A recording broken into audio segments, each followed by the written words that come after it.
Sport Business 360 degrés arrive sur Eric Fabre TV. C'est quoi? C'est une mission sportive bien entendu, mais aussi économique. Elle va parler de quoi? De l'économie du sport. Quand ça? Eh bien, toutes les 2 semaines, ici, sur Eric Fabre TV, avec moi-même, Charles Fay. On va parler, par exemple, de football, de l'économie du football. Et bien sûr, il y a du foot, mais il y a toute une économie, les droits de télévision, ainsi de suite. On va parler aussi du basket. Il n'y a pas longtemps, le bal se déroulait ici à l'Arena, à Dakar. Quand on parle de bal, on parle aussi du business. C'est du basket business. On va parler aussi de la lutte. C'est vrai, c'est une discipline traditionnelle, une discipline avec frappe, avec du business derrière, avec aussi des promoteurs. C'est du business. On va parler de politique sportive, des enjeux du sport dans le développement, des enjeux du sport avec le développement. Pas de développement sans sport, mais pas de sport aussi sans business. Ça sera toutes les 2 semaines, ici même sur Eric Fabre TV, avec moi-même. À très bientôt.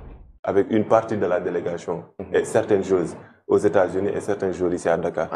Donc l'État du Sénégal a décidé tout simplement de faire revenir tout le monde et de démarrer la préparation ici au Sénégal. Exactement.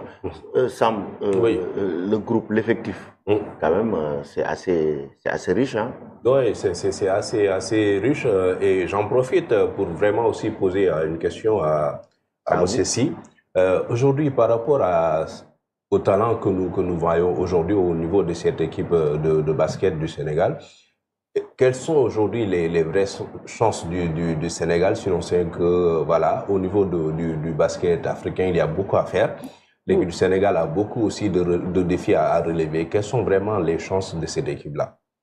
Les chances sont intactes depuis 10 ans.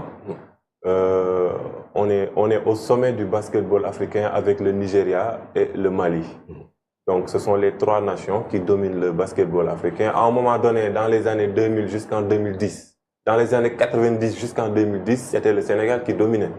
Mais à partir de 2015, on a vu la montée en puissance du Nigeria. Et depuis lors, les Nigérianes sont en tête du basketball africain. Elles ont remporté les 4 derniers championnat d'Afrique en 2017, 2019, 2021 et 2023. Et à chaque fois, le Sénégal arrive à se hisser en finale pour tomber face au Nigeria. Le Nigeria est devenu la bête noire du Sénégal. Voilà. Donc le Nigeria est la nation dominante du basketball féminin en Afrique. Ensuite, il y a le Sénégal et le Mali qui suivent.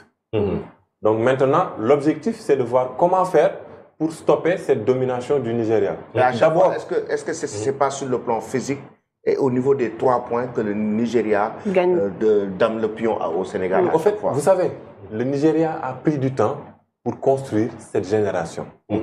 Parce que le Nigeria avait de temps en temps buté en quart de finale, en demi-finale, pendant que le Sénégal et le Mali dominaient le basketball.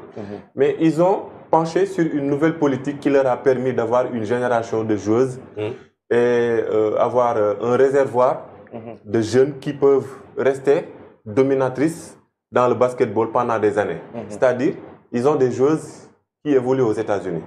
Des joueuses qui sont nées aux États-Unis, qui ont grandi aux États-Unis et qui jouent dans les championnats américains en WNBA et dans les universités. Donc, cette génération qui est venue, donc la fédération nigériane en a profité pour dérouler une nouvelle politique parce que le championnat nigérian, le basketball local au Nigeria, c'est très faible. Tu n'as jamais entendu un club nigérian essayer de briller sur le plan africain. Donc, ils se sont basés sur ça pour construire leur domination. Donc, les expatriés, elles se sont qualifiées aux Jeux Olympiques. Elles ont pas mal affronté de grandes nations du basketball mondial pour essayer de les titiller. Donc, c'est tout à fait normal qu'elles aient ce niveau en Afrique. Maintenant, le Sénégal vient en 2e position. Notre objectif, c'est maintenant de construire nous aussi une équipe, et le coach l'a souligné.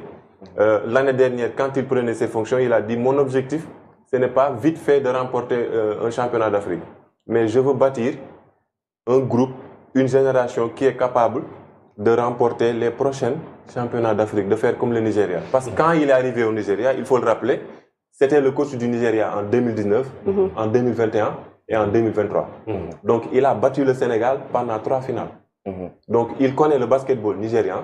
il connaît le basketball sénégalais, il sait ce dont on a besoin pour essayer de titiller le Nigeria ou bien de renverser le Nigeria. Maintenant, son objectif, lui, il a dit, moi je n'ai pas un objectif à court terme.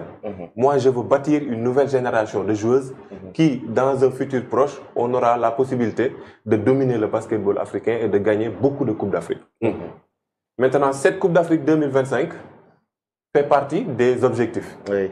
C'est-à-dire, on veut revenir en finale et renverser le Nigeria.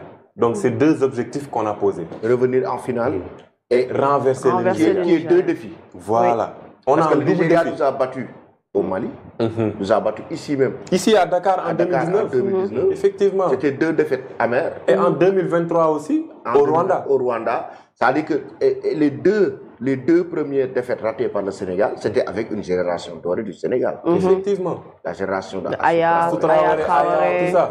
Donc, cette équipe devait génération gagner tirée à une sa CAN. fin. Cette équipe devait gagner une CAN. Effectivement. Maintenant, notre objectif, c'est de revenir en finale d'abord, parce que cette Afrobasket 2025, ce sera très disputé. Oui. Il ne s'agit pas seulement du Nigeria. Il y a le Mali qui est là, il y a l'Angola, il y a le Mozambique, il y a l'Égypte. Des équipes qui sont là pour essayer de bouleverser la hiérarchie, de bousculer les équipes qui sont vers le haut. Maintenant, ce sera à nous de confirmer d'abord notre statut, de revenir en finale d'abord. Ensuite, maintenant, si on croise le Nigeria, essayer de trouver la bonne solution pour renverser cette équipe. Parce que 3 finales que tu perds face à la même équipe, à un moment donné, il y a un sentiment de vengeance. On veut se rebiffer, on veut corriger cette erreur. Donc, c'est pourquoi je parlais de double objectif. Et le groupe? Oui, surtout. J'allais y venir. Par rapport en fait au groupe, on a vu qu'il y a certaines joueuses, bien même juste une joueuse, qui cristallise quand même beaucoup de critiques. Je parle de Mathilde Diop. Comment vous voyez en fait ces critiques-là? Les critiques qui tombent envers Mathilde. Depuis quelque temps. Oui, c'est partout, c'est dans toutes les équipes nationales. Hein. Souvent, il y a des joueurs que le public cible pour dire non, il n'a pas sa place. Sport Business 360 degrés arrive sur Eric Fabre TV. C'est quoi? C'est une mission sportive bien entendu, mais aussi économique. Elle va parler de quoi? De l'économie du sport. Quand ça? Eh bien, toutes les 2 semaines, ici, sur Eric Fabre TV, avec moi-même, Charles Fay. On va parler, par exemple, de football, de l'économie du football. Et bien sûr, il y a du foot, mais il y a toute une économie, les droits de télévision, ainsi de suite. On va parler aussi du basket. Il n'y a pas longtemps, le bal se déroulait ici à l'Arena, à Dakar. Quand on parle de bal, on parle aussi du business. C'est du basket business. On va parler aussi de la lutte. C'est vrai, c'est une discipline traditionnelle, une discipline avec frappe, avec du business derrière, avec aussi des promoteurs. C'est du business. On va parler de politique sportive, des enjeux du sport dans le développement, des enjeux du sport avec le développement. Pas de développement sans sport, mais pas de sport aussi sans business. Ce sera toutes les 2 semaines, ici même sur Eric Fabre TV, avec moi-même. À très bientôt.